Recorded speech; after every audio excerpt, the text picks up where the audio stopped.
اعوذ باللہ من الشیطان الرجیم بسم اللہ الرحمن الرحیم۔ مولا کائنات حضرت امیر المومنین علی بن ابی طالب علیہ السلام کے مجموعہ کلام نہج البلاغہ کے تیسرے باب کا 371 نمبر فرمان۔ وقال علیہ السلام، آپ علیہ السلام نے ارشاد فرمایا، لا شرف اعلی من الاسلام، کوئی شرف اسلام سے بلندتر نہیں، ولا عز اعز من التقوی، اور کوئی بزرگی تقوی سے زیادہ باوقار نہیں، ولا معقل احسن من الورع،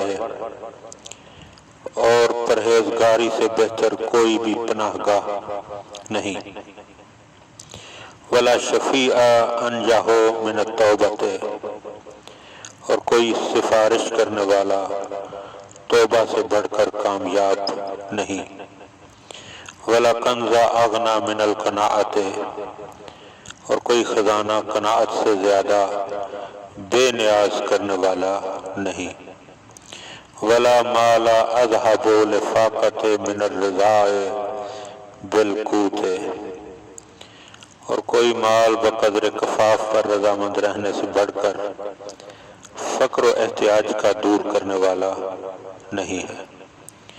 ومن اقتصر علی بلغۃ الکفاف فقد انتظم الراحۃ، جو شخص قدر حاجت پر اکتفا کر لیتا ہے وہ آسائش و راحت کو پا لیتا ہے۔ وتبوأ اخفض دعت، اور آرام و آسودگی میں منزل بنا لیتا ہے۔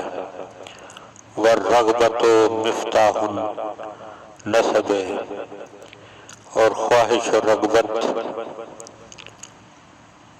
رنج و تکلیف کی کلید۔ ومطیۃ التعب، اور مشقت و اندوہ کی سواری ہے۔ والحرص والکبر والحسد دواء الی التقاحم فی الذنوب، اور حرص، تکبر اور حسد گناہوں میں کود پڑنے کے محرکات ہیں۔ والشر جامع لمصاب العیوب، اور بد کرداری تمام بڑے عیوب کو حاوی ہے۔ دعا ہے کہ خداوند عالم ہمیں مولا کے فرامین کو سمجھنے اور ان پر عمل کرنے کی توفیق عطا فرمائے۔